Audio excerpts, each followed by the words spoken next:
Are you a scaling SaaS founder? Ready to make the leap from leading a team to leading an organization? Join us each week as we refill your think tank with actionable tips and strategies from great business minds and those who don't know yet. This is SaaS Fuel with your host, 5-time entrepreneur, SaaS founder, and globetrotting adventurer, Jeff Maines. Welcome back to the SaaS Fuel podcast, where entrepreneurship is like surfing a point break. Sometimes you ride a long wave, and sometimes you hang loose and just enjoy the wipeout, and then head back out for the next set. I'm your host, Jeff Maines. I help B2B SaaS founders like you grow from traction to scale. Here, growth is more than just numbers. It's about crafting a future-proof company, premium valuation, and leaders who build a business of significance while living epic, adventurous lives. This is what surfing taught me about entrepreneurship. You think surfing is just about catching waves and basking in the sun? Think again. The ocean has taught me some of the most profound business lessons, and on, in, and under the water. But today I'm sharing the top 3 lessons I learned about business from surfing that can transform how you lead and grow your SaaS company. Ready to ride the wave to success? Surfing, much like business, is a dynamic, ever-changing landscape. You can see it out there, the waves rolling in all the time. Well, the skills and mindset required to excel in both are remarkably similar. The ocean, like business, can feel crazy unpredictable. From reading the waves to maintaining balance, the ocean is a masterclass in business strategy and resilience. And in my case, a lot of resilience. I was terrible. But the right strategy fixed it. I'll tell you about that in a minute. But before that, let's talk about how surfing can elevate your leadership game. Here are my top 3 lessons. The first one was all about patience and timing. And patience and timing are everything in surfing. And I think there's a real parallel in business. Because in surfing, you have to wait for the right wave. It's not just try and ride every single one. That's what I thought. What's wrong with this one? Well, it could be plenty. Paddling out too early or too late means missing out. And I did that a lot. It's like, this one, no, go. It's timing. And it's something that you learn over time. And I certainly haven't come anywhere close to mastering that. But I can follow directions. And when I say go, it means go. And yeah, I did that a lot. And in business, timing your decisions is crucial as well. Whether it's launching a new product or entering a new market, patience ensures you seize the opportunities at the optimal moment. Hasty decisions often lead to missteps, and that's a mistake I've made a lot too. Sometimes waiting for the right opportunity can propel you forward. And waiting can be really difficult, especially with that entrepreneurial mindset. But when you're crystal clear on what that looks like, what the right wave looks like, what that right opportunity looks like, it makes it much, much easier to make that quick decision. And for that quick decision to be the right decision and a good decision. The second was balance and adaptability. Surfing demands constant balance and the ability to change and adapt to waves. The ocean is dynamic. It's not doing the same thing all the time. And this was a huge weakness for me just in the physical world. I didn't even know it was a weakness. I just never really done any balance training, anything like that. It doesn't come naturally. It's something that is definitely learned and developed over time. Similarly, in business, maintaining balance between innovation and stability is key. And that too was a weakness early on in business. I was all about innovation. I want to be right out there on the cutting edge. And it took discipline to balance that with stability, and especially as the company grew. And that's how you create a future-proof business, is that delicate balance between the two, because we always want to be innovative and adaptable, never stagnant, and ready to pivot when necessary, but also know when to shift just a degree or two, but stay the course. And that adaptability helps navigate challenges and stay ahead in a competitive market. And the third big lesson was persistence and resilience. Not every wave is perfect, and wipeouts are inevitable. It's just part of the game. But the key is to get back on the board and keep trying. Even when you're tired, even when you think, I'm not going to get this, that's the most important time to get back on the board. And in business, setbacks are just part of the journey. We have to expect that. It just is. But persistence in the face of adversity and the resilience to bounce back are what differentiate successful leaders from the rest. Learn from failures, adjust your strategy, but keep moving forward. And here was one of the biggest epiphanies of all, is the parallel between surfing and entrepreneurship. I think building a business, entrepreneurship, like surfing, is about embracing the journey, not just the destination. And one of the reasons, it's a life motto of mine, and every podcast with it: enjoy the journey. As waves will come and go, and that's true in the ocean, it's true in business. But your ability to ride them with patience, balance, and resilience will define your success. And it's that journey, it's the people on the journey with you, it's the experiences, it's that pursuit of awesome that is so much fun and has so much value. It builds character. So next time you're facing a business challenge, today, tomorrow, whatever, remember these lessons from the ocean. Wait for the right moment, maintain your balance, and never give up after a wipeout. I didn't, not in business and not on the water. And so what was the strategy my instructor paired with my resilience? And that was a longboard. Because with a big enough board, anybody can surf. Am I great? No. But that's not the point. It was the experience. It was the people that I was on that journey with. It was the experience, the character that it built. And that fall off, get up, fall off, get up, fall off, get up. And maybe, just maybe, by adopting a surfer's mindset, we can navigate the business world with a newfound confidence and agility. So ride those waves and watch your SaaS company thrive. Our founder on Tuesday was Masha Petrova, CEO of Nullspace, a multi-time founder and leader. We talked about building great teams, winning culture, and what voices to listen to and which to ignore. Our expert guest last week was Kyle Kudarisky from Web Street and Empire Flippers. We talked about streamlining operations, building a two-sided marketplace, and bringing the ability to invest in tech to the masses. Power to the people. If you missed either one of those episodes, go back and give them a listen. My guest today is Bob Kawabe, a dedicated leader and founder of virtual family office planning at Kawabe and Associates. He specializes in empowering self-made business owners to achieve personal freedom and fulfill their soul purpose in life. That's SOUL, soul purpose. Love that. Bob is passionate about family, mentoring young leaders, and philanthropy. He uses his expertise to help clients preserve, enhance, and transfer wealth effectively, all while enjoying his own pursuits in surfing and soccer between Florida and Hawaii.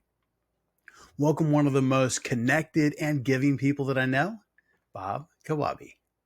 Hey, Bob, welcome to SaaS Fuel. Hey, thanks, Jeff. Glad to be here, man. Me too. Really looking forward to our conversation. You're a very unique guest in that you spend a lot of time in wealth management, but also really mindset. You have a very different view of success, which I love. Tell us a little bit about your background and how you got into the family office planning and wealth management. Well, my life always has been a lot of challenges. And so I've gone through different phases of my life. And the way I ended up in the wealth management is just going through different type of work that I've done. So I started my career in sales. And still today, I still consider my work to be in sales, not to be selling anything to Sure. people, people wanting to buy what we have to offer, right? And just helping them to understand, getting all the information, and just pretty much helping them to fulfill what they want. And so working in sales for a long time, and then beginning to work for a company, I realized at that point that I really wanted to work for myself. I've always been an entrepreneur at heart, and so I decided, you know what, I wanted to get back into working for myself. So I started this business about 33 years ago, back in 1991. And what I really love about this business is that it's not about wealth management, but it's more about helping people to find their problems so that they can achieve what they want to achieve. And in most cases, even though they talk about wealth management, it is not about money, Jeff. What is wealth for people, anyways, right?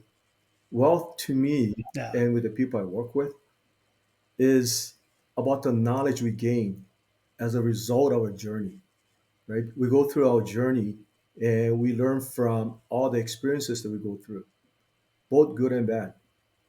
And those are the things that I want to help them so that they can pass their knowledge on to the next generation and beyond.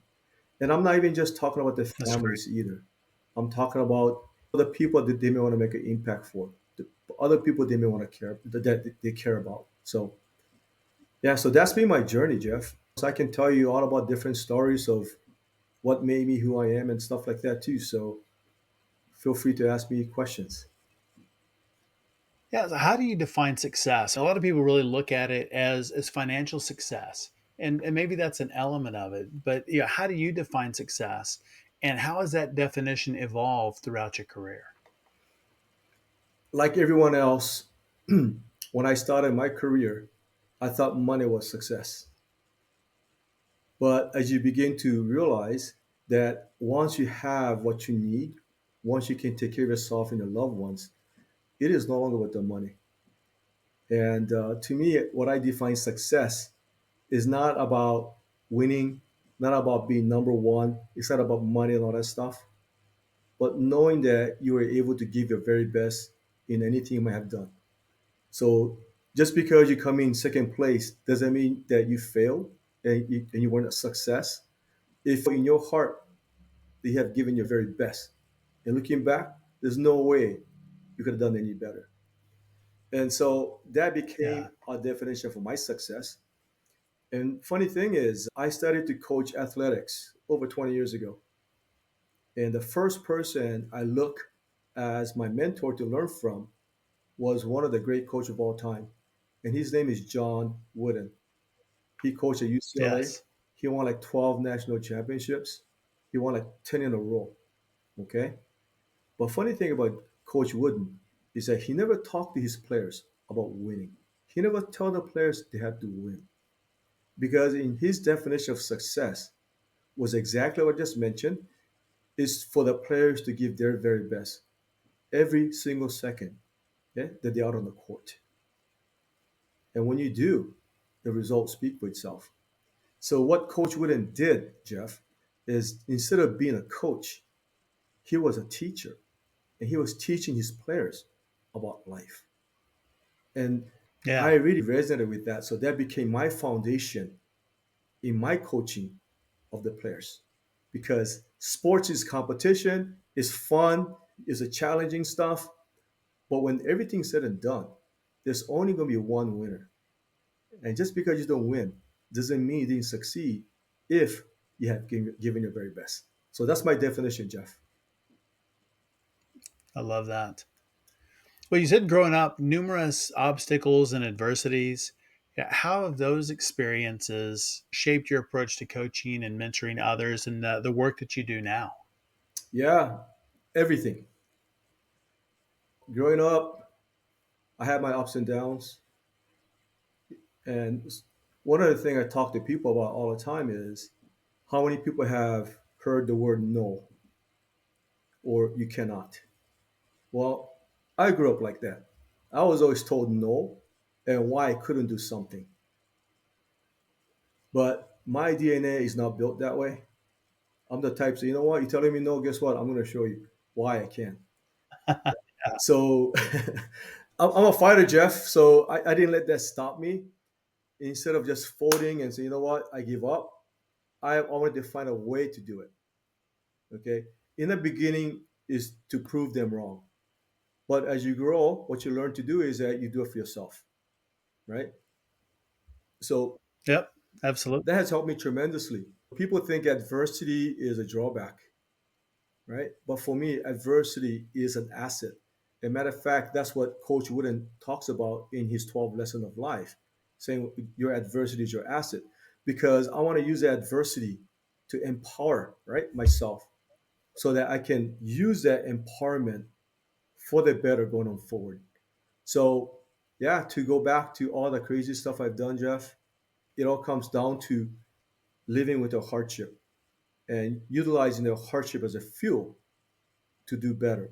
And now what I'm doing is those are the things I want to teach other people so that instead of them giving up or Instead of them not thinking they could do something, I want to empower them, saying that, you know what, if you want something in life, anything and anything is possible. It's true. It's true. And you're right. I think that adversity really builds character in us, and it's that entrepreneurial grit Hmm. thing that pushes us forward. And it's we're not going to let adversity stop us from what it is we want to get to. Right. And so, what do you think it takes to do that and to be successful? Hmm. And it's more than just focusing on money. It all begins with your mindset, but the mindset comes from understanding your purpose, because purpose is bigger than anything else.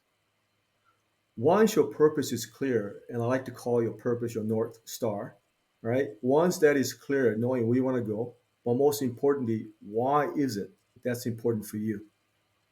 Okay. Yeah, That's going to bust through everything, man. Not just going to stop you, you know? But you got to believe that. You have to believe that. Because unless you believe, how do you expect others to believe in you? Once again, it goes back to yourself. It's all about you, right? Of what you want, yeah, not what others want for you. So if you know what that is, and you want that badly, guess what, man? Like I said before, anything's possible and you're going to bust through everything. So again, it's the mindset, but also understanding your purpose and understand your purpose and why that purpose is what you want. yeah. And this part of your mission is really touch lives, give people hope, and then help people define their true purpose. Right. You give us an example of maybe how you helped a client discover their purpose and how that transformed them. Oh, yeah. Most recent example I can give you is I'm helping a new business owner. They've only been in business for about 3 years. And normally I don't work with the newer businesses because I like working with established ones. But these are two young people, okay? They're like 27 years old. And the reason why I took them, initially I was going to do on a pro bono basis just to help them. But come to find out, they have raised their revenue from $250,000 the first year to $2 million by end of the third year. And their goal Nice. is that they want to 10x their business. Okay. So when you see people like that, you want to help them the best you can. So I Yeah. decided to engage and to help them out. And so the way I'm helping them to do it, well, good thing is that both of them were former athletes. Okay. In this case, it's a boyfriend girlfriend team, and the boyfriend played Division One football, so he knows. I coached for 20 years, man, and I'm a hard coach. I believe in strong work ethic. There's no such thing as what you cannot do. It's all about what you can. How can we do it better, right? So Yeah. the mentality is already there, right? So all I gotta do is just guide these guys. And so what happened in this whole scenario is that I helped them to find what their purpose was, because in the beginning they weren't clear on what that was. And I tell you, Jeff, man, their purpose is something that even I at that age was even thinking about. Their purpose is to afford a better lifestyle for their parents. Okay, that's their purpose Hmm. of why they want to succeed in what they're doing, to provide for their parents, but in doing so, also making an impact in the people that's working for them. So they want to make sure that they can take care of their employees, right? Like their own family. How many 27-year-olds do you know think like that? So Not I was not very moved, enough. right? So yeah, Yeah. and so what's happening now is that we're creating a culture in their company, helping them to establish what their core values are, right? What their mission is, what the vision is, so they can clearly articulate what is it that they want the employees to be a part of. In doing so, it is also changing the lives of the employees, Jeff, which is very wonderful to see. So again, right? It's not me. I'm just a guide. I'm at service. I'm serving them. They got to go and make it happen. But because of their great attitude of wanting to listen, right, and wanting to learn, I'm able to help them to take what they want to do, right, to the next level and have the fruition come as a result of that. So that's a perfect example, I think. Yeah, it is. So when you talk about mindset shift, how does that work? What do you mean by that? And what would be an example of helping people shift their mindset to see things from a different perspective? Yeah, it's very simple, right? Because you and I are talking like this right now on camera. Okay, what we see is one dimension here. Okay, Yeah, but the reality of life is life one dimensional or is it multi-dimensional? Right? a multidimensional. Yeah. But yet, a lot of people see things one dimensionally. So, what happens is that they begin to have what we call a perception, right? This is something we perceive to be because this is something that we think it is because we've seen that from the one dimensional standpoint. And the funny thing is, that perception eventually becomes their reality. Okay. So, Yeah, what I want to share with them is that if they're so stuck on one thing, right? But if I can show them to see from a different angle, all of a sudden the perception changes. And that's where the mind shifts occur because now when you see it from different angle, typically it changes the entire meaning of what it's all about. Does it make sense? So for me, when I it say does. shifting people's mindset is I want to help them to see things from a different angle. So just having a different perception of what they might think that perception might be and to show them that you know what meaning can change by shifting your angle. So that's how I help people to shift their mindset. Yeah, that's really big. And when we shift, it really brings to light those limiting beliefs and the Yeah, things that are holding us back. yeah, yeah, yeah. What are some limiting beliefs that you encounter, and how do you help clients overcome that? So Jeff, this is my mission in life. So you got to help me, Jeff. All right, you got to help me to obtain my mission, man. What I see with people a lot of times is their lack of confidence. Hmm. Yeah. I can tell you, if you go walk out on the street, I'll say 8 out of 10 people that you see lack confidence. Okay, and the reason why I'm saying that is not because they're not a confident people or anything like that. Okay, but it's because of their what I call their perception and their paradigm. Right, they're in this box here, thinking that this is how it is. Okay, going back to the way I grew up, Yeah. right, being told no, you cannot, you're no good. Right, what happens? They believe that. See, Jeff, when we were born, we're only born with two fears, right?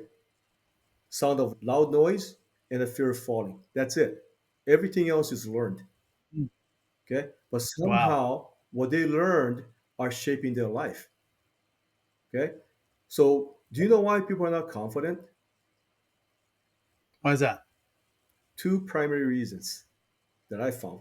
Okay. Again, this is my opinion, guys. I'm not saying I'm the expert in this stuff, but what I do works. Okay. One is they're so afraid about what others might think. Yeah. And the See that second all the thing time. is they're so afraid about what others might say. As a result of that, they don't take the action, man, because that's so much more scarier than for them to take that action.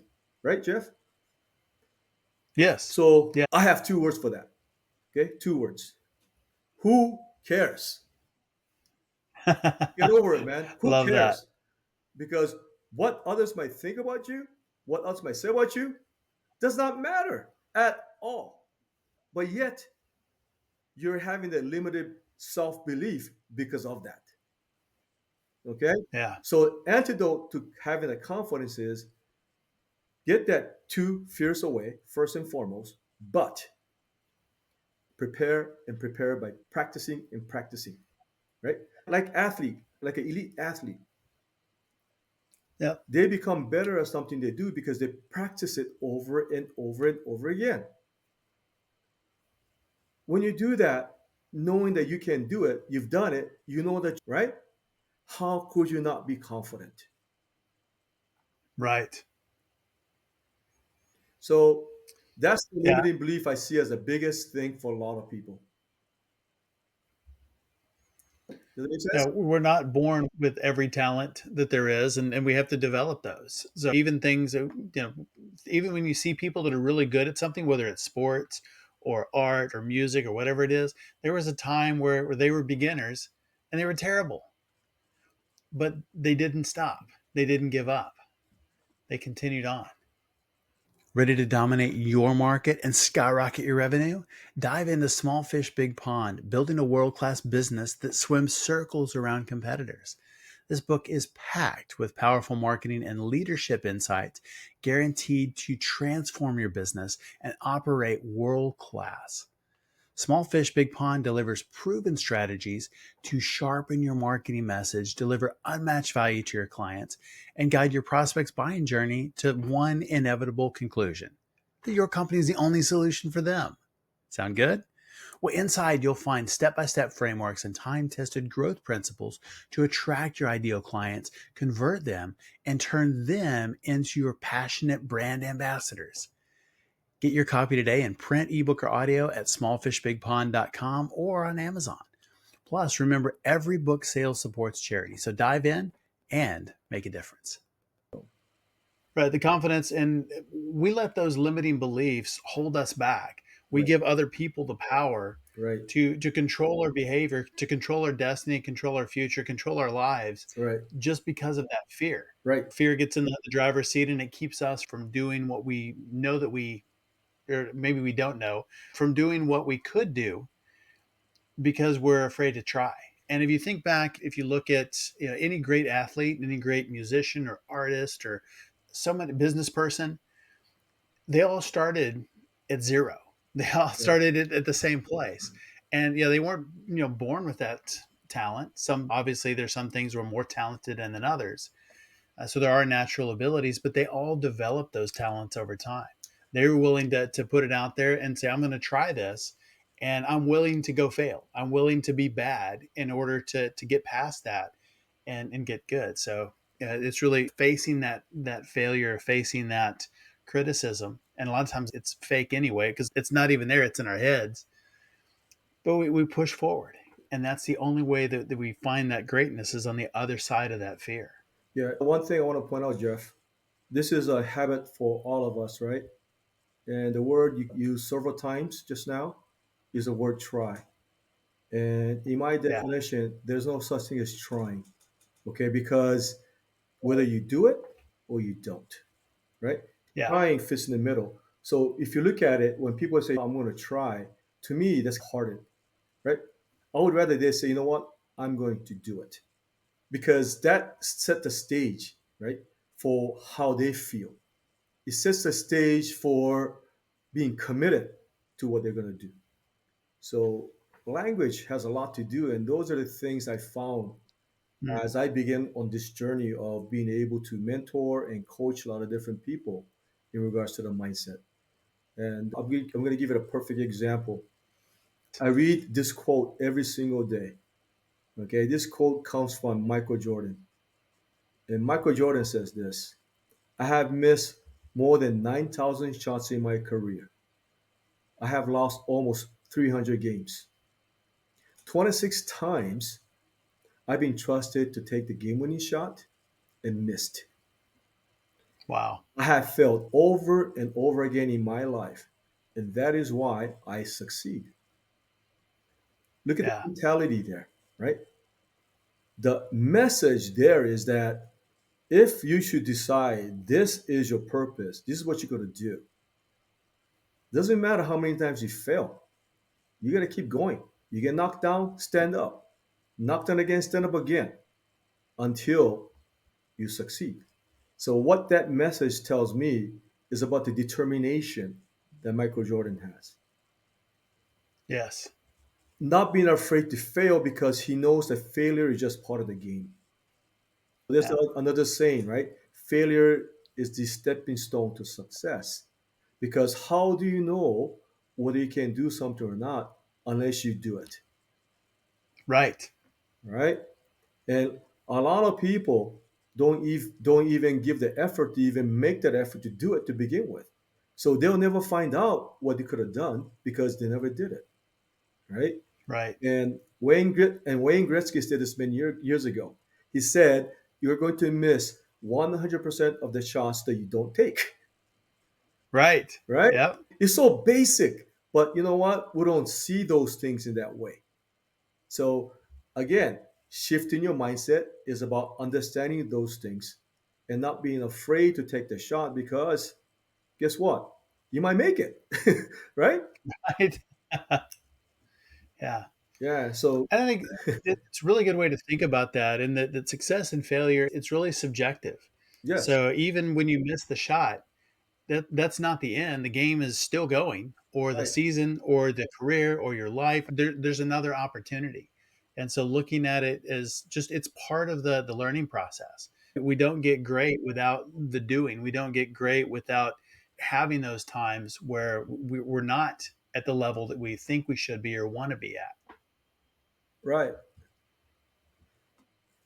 Yeah. So funny thing is that we all have, once again, go back to perception, right? When things are not going well the way you want it to go, all of a sudden people come up with all these reasons why it's not working, right? And it's a Yeah. natural tendency for people to do that. But instead of saying, well, why is it not working? Okay, why not say why it is going to work? Right.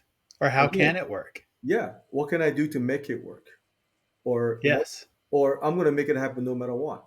It doesn't matter what happens. So again, that's a mind shift there again. That's about changing your perception all over again, right? So it's all about Yes. just understanding that and utilizing what you know to be able to shift so that you can benefit from what is it that you want to accomplish, right? Because once again, I get all these saying from Coach Wooden. Coach Wooden said, "Don't mistake activity for achievement." So in other words, just because you're doing something doesn't mean you're achieving something, right? So you want to make sure that you're doing the right activities to get to you want to go Right. so that you can achieve. Right. Yeah. It's making sure you're doing the right things, and even the right things in the right order. Yeah, yeah, yeah. Yeah. So again, it all boils down to what? Proper preparation, right? And just Yep. knowing what to do. So one of the things that I made promise to myself for this year, Jeff, so I just want to share with you and your audience, is that why isn't that people cannot accomplish or don't accomplish or achieve what they set out to do? And I found that to be lack of execution, Hmm. including myself, right? We're all guilty of that. So we need to be able to execute in order for you to succeed in what you want to do. Does that make sense? Yes. Yes, it does. Okay. So, Execution is so, it so matters. in Michael Jordan's case, what he was talking about was working on his execution. That's what he was talking about, right? That's why he succeed. So he see failure as a way to find out, okay, where in execution that he didn't do what he was supposed to do. So he's going to continue to work at it. Okay. But I also want to add one more word to that. It's not just about executing, but it's also about having a consistency of that execution. Yep. So my theme for this year for myself anyway is to having that consistent execution. And that is going to help you to have much more achievement than maybe you had in the past because now you're taking action to do something, but you're also being consistent about taking that action. Right. Oh, that's exactly right.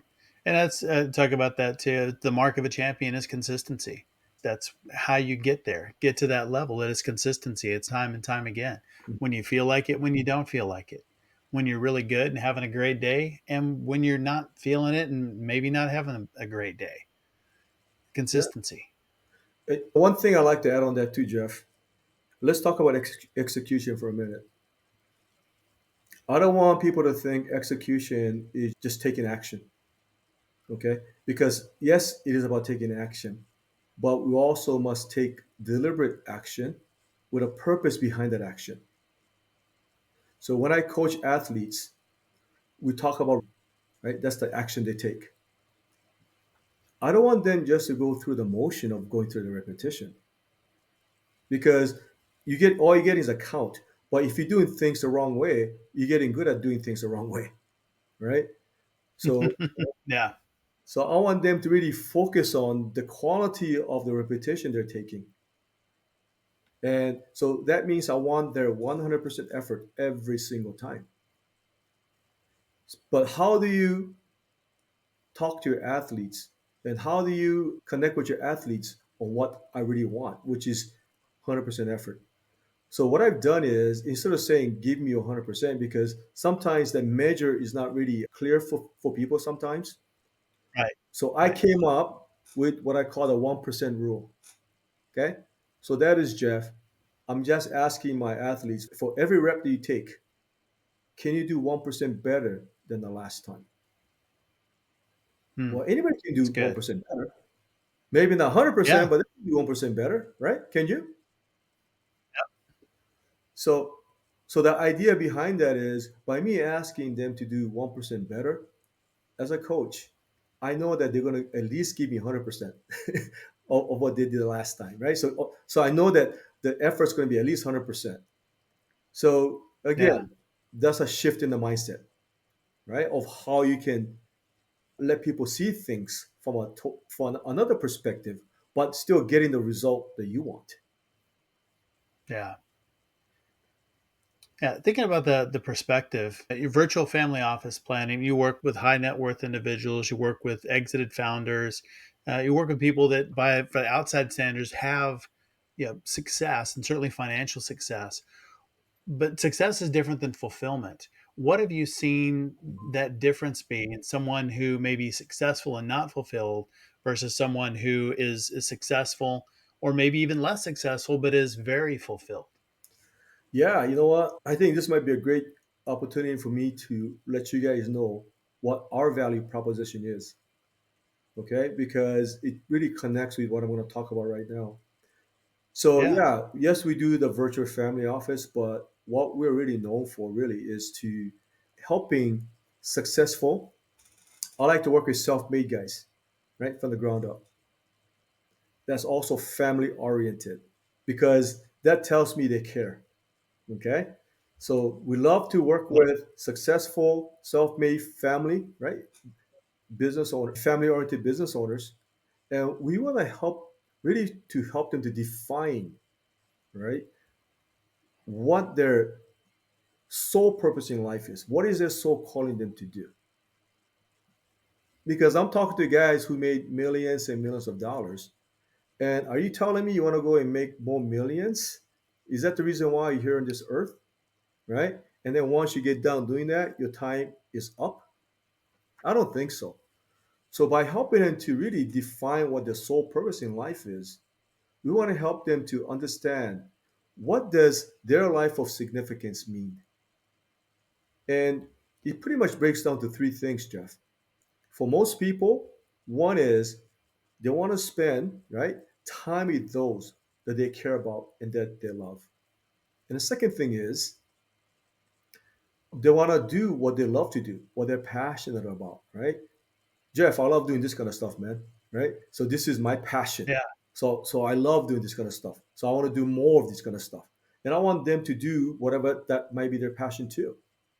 And the third thing is we want to help them so that they can also make an impact and make a difference in lives of other people.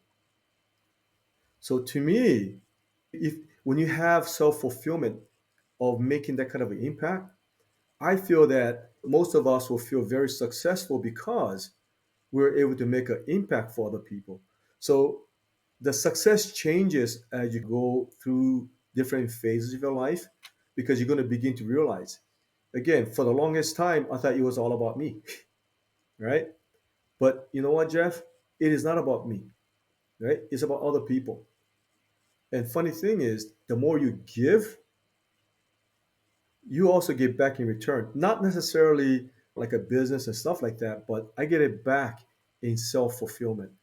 It fills me like 100 times more by just giving, Yes. right? So I feel that for majority of people, it's the same thing. So I want to guide those people, right, that was successful financially to see that because It's not their fault sometimes for not seeing that because they're so busy doing all these things that they just don't have the time to breathe. They don't even have time to come up for air, right? So I want to help them so that they can really realize what that is. And I tell you what, man, once they begin to see that, there's no turning back because now they're going to go in that direction because that's what they want to do. And I'm sure that those are the things that a lot of us want to do, but just don't know what sometimes because you're so busy. Yeah. No, that's really good. Well, you have a stress test, 5 key areas of concerns Oh yeah. that you work with companies. Tell me about those. How does that work? Perfect. Yeah. Thanks for asking. So what we do is that when we take care of the business owners to take care of the business, I've seen so many business owners don't really take care of their personal side of the business, right? Their personal affairs. But yet, why are they doing what they're doing on the business end? So you can take care of the personal side. And Right. right. So what we want to test and how this came about is they got a lot of different issues, a lot of different problems that they may not even know, and they're thinking everything is okay. So just like the single family office, so these are the guys that have over $500 million. We scaled it down to people that maybe have 30 million to maybe $100 million of net worth, and we test 5 areas.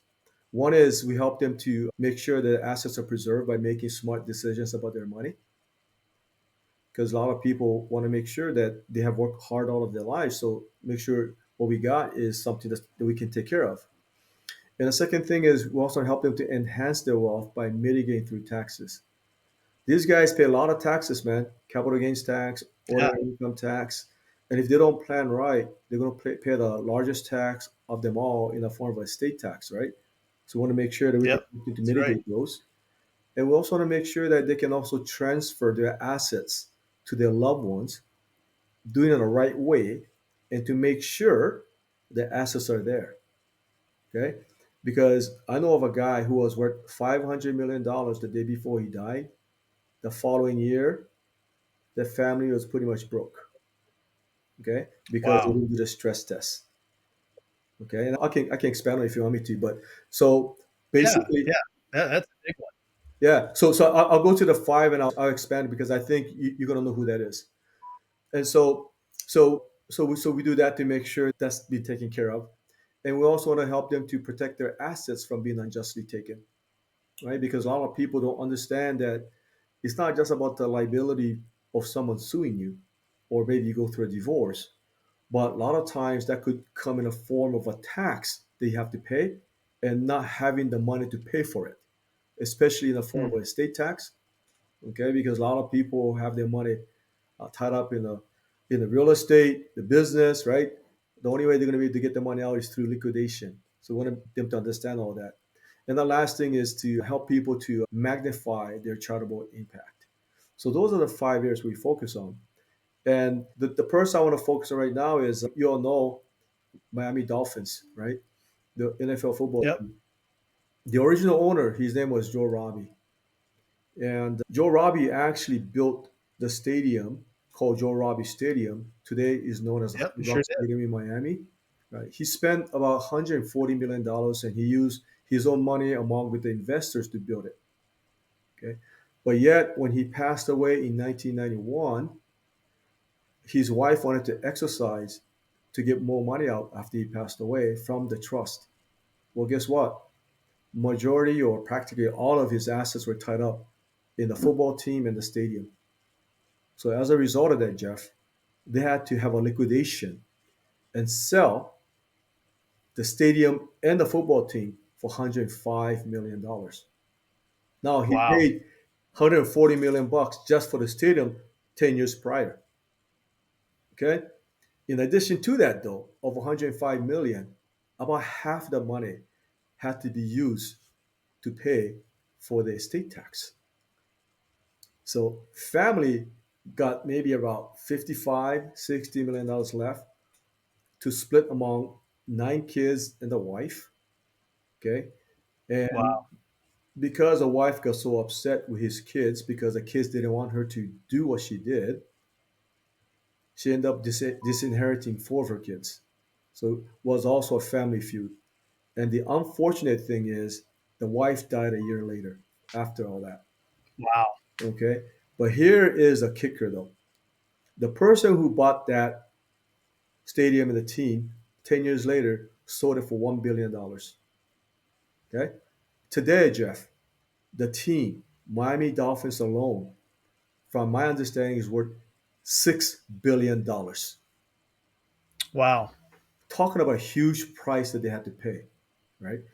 Had someone helped Joe Robbie to do the stress test to identify those things, which they certainly would have, more than likely he could have kept, well, not him, but the family could have kept the football team and the stadium and not have to go through those liquidation sales.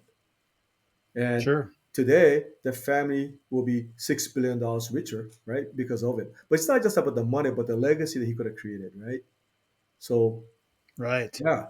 So we feel that those are the things that every business owners, a successful one, should be going through. So at least they understand where they're at. Because who to say we're going to be here tomorrow, right? What if Right. something happens to you? What's going to happen? And a lot of people say, well, it's taken care of, but do you really know in detail what that entails? So this is the reason why we do that so that we can catch something before it happens, right? Because in life, Jeff, there's always the price tags. There's a price to do something about it, and there's a price for doing nothing about it.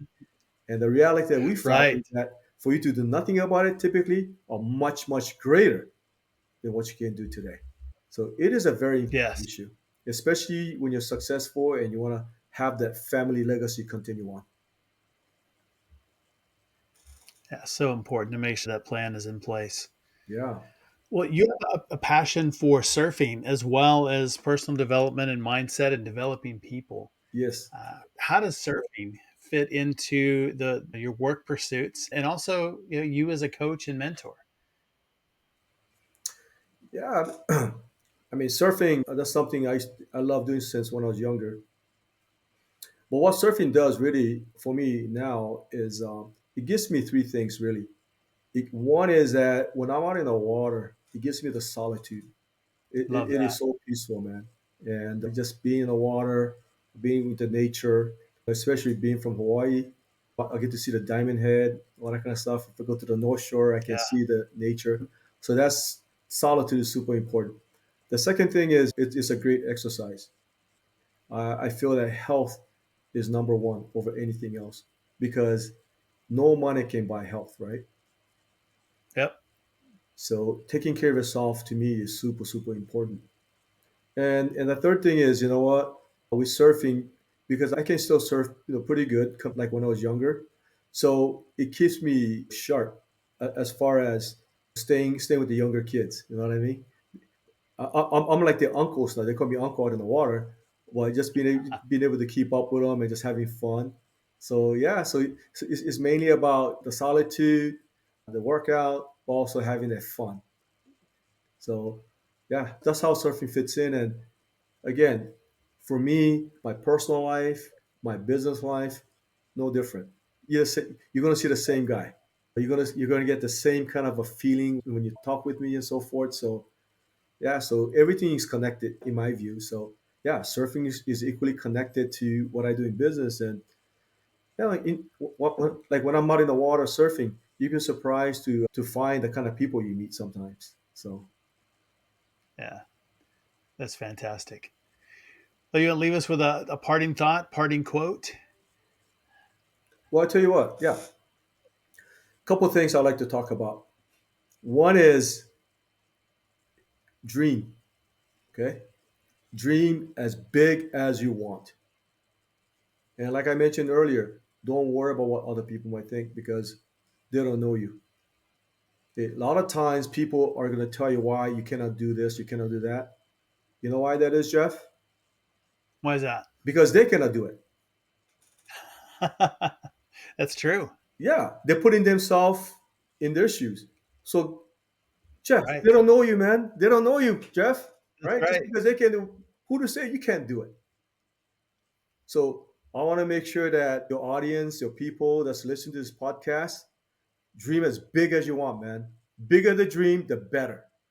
Okay? Yeah. Why? Because at least now you have something to shoot for. Okay? And who cares whether you get there or not? Because when you raise your bar high and you fall a little bit short, you're still going to be miles ahead than where you would have gone to if you didn't have the dream. But key is, you know what? You got to have a dream because dream is your purpose, right? That's going to give you to see the possibilities of what it can be. You have to have that purpose. Okay? So that's the first thing. And the second thing is believe that you can do it. Believe that you're going to do it, that you will do it. Because unless you believe in yourself, who's going to believe in you?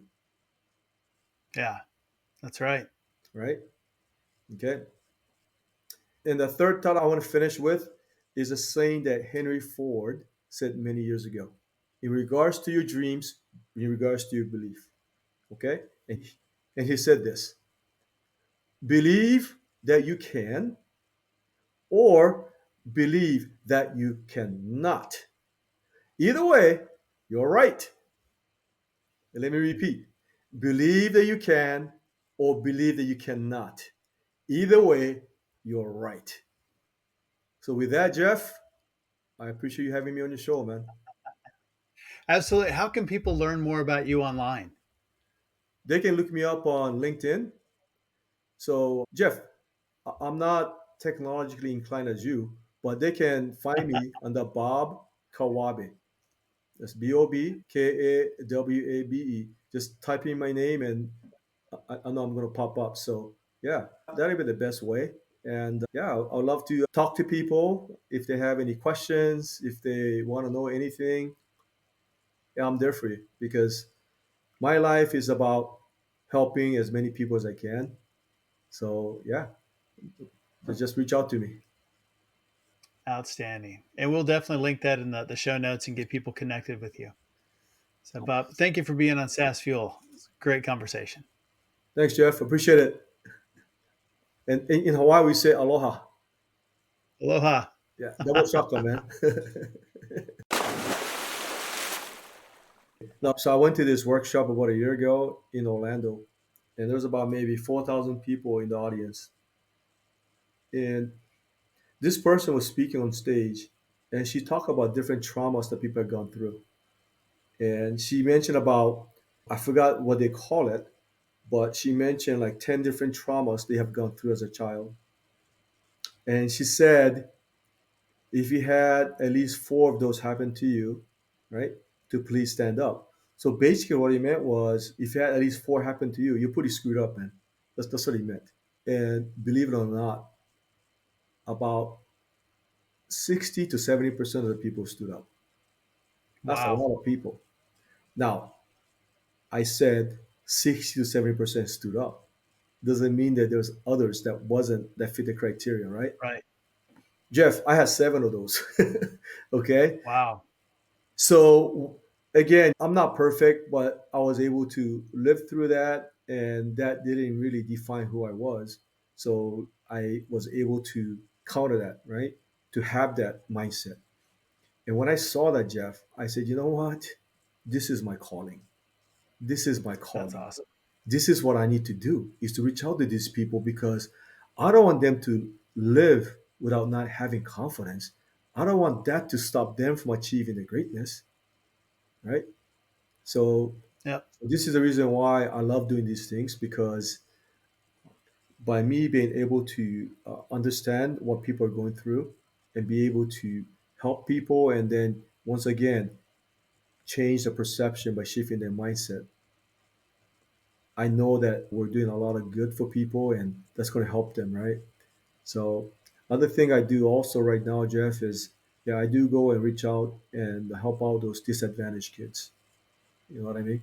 Love that. Because they live in that box.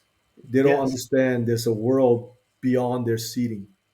So yeah, I I want to show them. How do you help them get beyond that? How do you get them out of that box to so that they really realize there is a bigger world out there and their economic conditions or their past or their background or whatever it is doesn't have to limit them to where they are. Their past is not their future.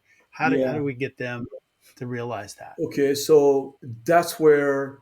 Okay, so again, I told you I study Coach Wooden's words all the time, man. Okay, and he have a saying called "a carrot is mightier than the stick." Yes. You got to understand how these kids grow up, man. They grow up getting beaten up all the time for no reason.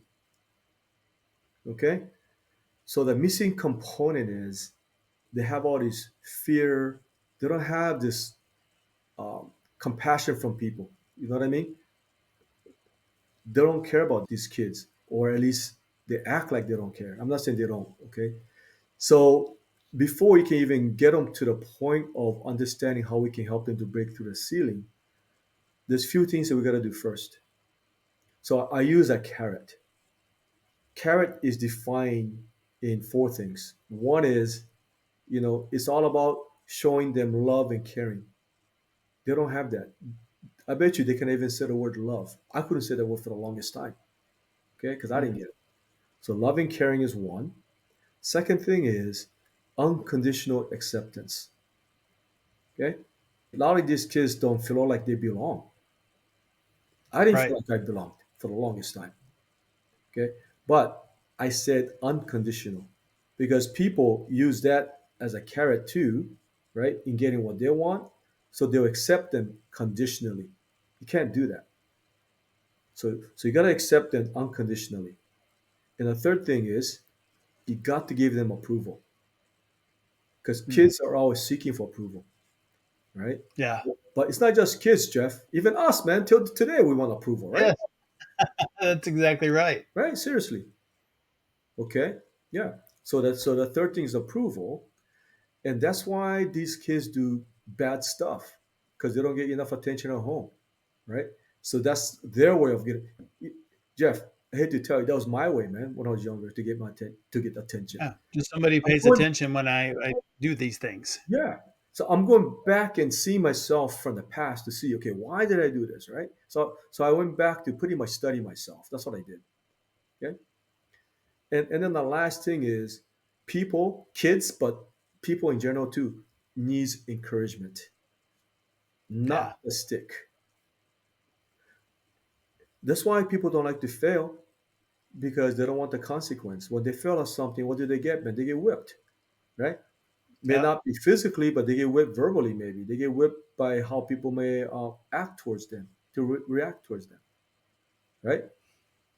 So we don't need that. They don't need a stick, man. They need encouragement because Yeah. how much better would they perform you whipping them versus encouraging them? Jeff, don't worry about it, man. You can do this. You can do this. Now all of a sudden, I'm in your corner. Now you're gonna Yeah. believe that you can do it because I believe in you. And the reality is, you may not even believe you can do it yet, but because I believe in you, you're gonna do it, right? Yeah. Versus whipping them. What is that going to do? So that's the first thing. So they have to trust you. Okay, you do that, and they're going to begin to trust you, and they're going to feel you, because I'm telling you, these kids and these adults that came from the streets, they're street smart, man. They may not Yeah. be educated book wise, but they're very wise. Okay, as when it comes to the street stuff, so they're very street smart. So they can feel you. They know who's for real. They know who's not for real, right? So I have this natural tendency for people to trust me because I come from here, from my heart, do my best to connect with them there. So once they trust you, man, then they're willing to listen to you. And yeah, and I give them the lesson of what I learned and teach them things like what I taught earlier when I spoke about confidence, right? Yeah. They gotta believe in themselves. Don't worry about what other people might say. I said, who cares, right? So that's how we do it, man. And That's good. once they begin to believe in themselves, then you got to continue to encourage them and continue to keep the consistency, and eventually they can break out of it. But what they need is that they need a good support system, and I teach them to create their own environment where they can surround themselves with people they want to be like. And it doesn't have to be physical; could be mental. Create like a virtual environment. I do that all the time. I have my own virtual circle, you know, because you cannot be there Yeah. physically, and then connect with the people that you're like, that you're aligned with all the time. And that's how you do it, man. That's how I teach. At least that's how I teach people to do it. It's fantastic. Thanks again, Bob, for coming on the show and sharing your journey and insights. So many great stories. And I really love the idea of finding the sole purpose. It's easy to chase dollars, but amazing to raise the bar and just change that focus, change the goal, make it about something else, something bigger. You can learn more about Bob at kawabeassociates.com. All links, highlights, resources, and full show notes are available at SaaS Fuel. And of course, be sure and check out our YouTube channel as well. Full episodes, video shorts, training, quite a bit more. And everyone who shares this week gets a tidal wave taco holder. What's better than surfing and tacos, right? Why eat tacos the boring way when you can have them surfing on your plate? Each holder cradles your taco on a tiny surfboard, making every bite a radical adventure, dude. Well, join us next Tuesday where our founder is Masood Alabash, founder and CEO of Amadeus, an AI-powered project management and collaboration tool. You'll love the idea driving this multi-time founder and the future of human and machine communication. It's here and it's pretty awesome. And next week on our SaaS Fuel Expert Series, we have fractional CTO Oshri Cohen. We'll be talking about how to get great value out of a good dev shop, outsourcing, the biggest mistakes companies make when they outsource, and how to avoid getting burned by remote developers. Anybody have, I feel a little bit charred around the edges after doing some of that. So it'll be a great episode. I will see you next time. Hang loose, and as always, enjoy the journey. Thanks for listening to SaaS Fuel. Full show notes for each episode, which includes a summary, key takeaways, quotes, and any resources mentioned, are available at saasfuel.com. Be sure to follow and subscribe wherever you listen to podcasts. And if you're enjoying the content and getting value from these episodes, please leave us a rating and review at ratethispodcast.com/saasfuel. We'll be sure to read these out on future episodes. Let's go!